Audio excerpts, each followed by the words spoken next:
राधे राधे भक्तों, आप सभी का स्वागत है हमारे चैनल लाडली जी ब्लॉग में। और आज हम आपको योगिनी एकादशी व्रत कथा सुनाएंगे। आषाढ़ मास के कृष्ण पक्ष की एकादशी। धर्मराज युधिष्ठिर बोले, हे जनार्दन, मैंने ज्येष्ठ मास के शुक्ल पक्ष की एकादशी निर्जला एकादशी की कथा सुनी। अब आप कृपा करके आषाढ़ मास के कृष्ण पक्ष की एकादशी की कथा का वर्णन कीजिए। इस एकादशी का नाम तथा महत्व क्या है, आप पूर्वक कहिए। भगवान श्री कृष्ण बोले, हे राजन, आषाढ़ मास के कृष्ण पक्ष की एकादशी का नाम योगिनी है। इसके व्रत से समस्त पाप नष्ट हो जाते हैं और यह व्रत इस लोक में भोग तथा परलोक में मुक्ति देने वाला है। हे राजेश्वर, यह एकादशी तीनों लोकों में प्रसिद्ध है। इसके व्रत से समस्त पाप नष्ट हो जाते हैं। आपसे पुराण में कही हुई कथा कहता हूँ, उसे ध्यानपूर्वक सुनो। अलकापुरी नाम की नगरी में एक कुबेर नाम का राजा राज्य करता था। वह परम शिव भक्त था। उसकी पूजा के लिए एक माली पुष्प लाया करता था, जिसका नाम हेममाली था। उसकी विशालाक्षी नाम की अत्यंत सुंदर स्त्री थी। एक दिन वह मानसरोवर से पुष्प तो ले आया, परंतु कामासक्त होने के कारण पुष्पों को रखकर स्त्री के साथ रमण करने लगा और दोपहर तक पुष्प देने ना गया। तब राजा कुबेर को उसकी राह देखते देखते दोपहर हो गई, तो उन्होंने अपने सेवकों को आज्ञा दी कि तुम जाकर हेममाली का पता लगाओ, वह अभी तक पुष्प क्यों नहीं लाया। जब यक्षों ने उसका पता लगाया तो वे कुबेर के पास आकर कहने लगे कि हे राजन, वह माली अभी तक अपनी स्त्री के साथ रमण कर रहा है। यक्षों की बात सुनकर कुबेर ने हेममाली को बुलाने की आज्ञा दी।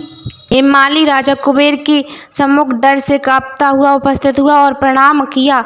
उसको देखकर राजा कुबेर को अत्यंत क्रोध आया। उसने कहा, रे पापी महानीच कामी, तूने मेरी पूजनीय ईश्वरों के ईश्वर शिव जी का अनादर किया है। इससे मैं तुझे श्राप देता हूँ कि तू स्त्री का वियोग भोगेगा और मृत्युलोक में जाकर कोढ़ी होगा।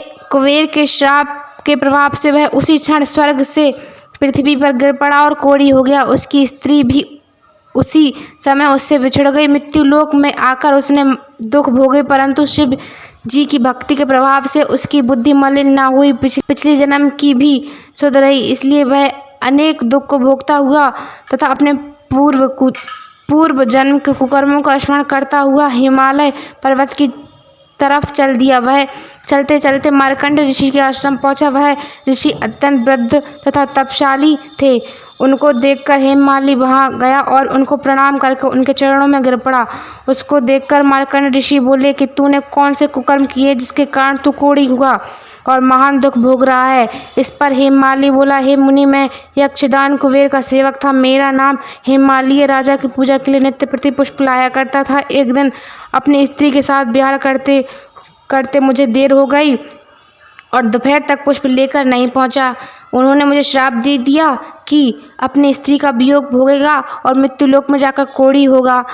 इससे मैं कोढ़ी हो गया और दुख भोग रहा हूँ। अतः आप कोई ऐसा व्रत बताइए जिससे मेरी मुक्ति हो जाए। इस पर मार्कंड ऋषि बोले, तूने मेरे सम्मुख सत्य वचन कहे हैं, इसलिए मैं तेरे उद्धार के लिए एक व्रत बताता हूँ। यदि तू आषाढ़ मास के कृष्ण पक्ष की योगिनी नाम की एकादशी का विधि पूर्वक व्रत करेगा तो तेरे समस्त पाप नष्ट हो जाएंगे।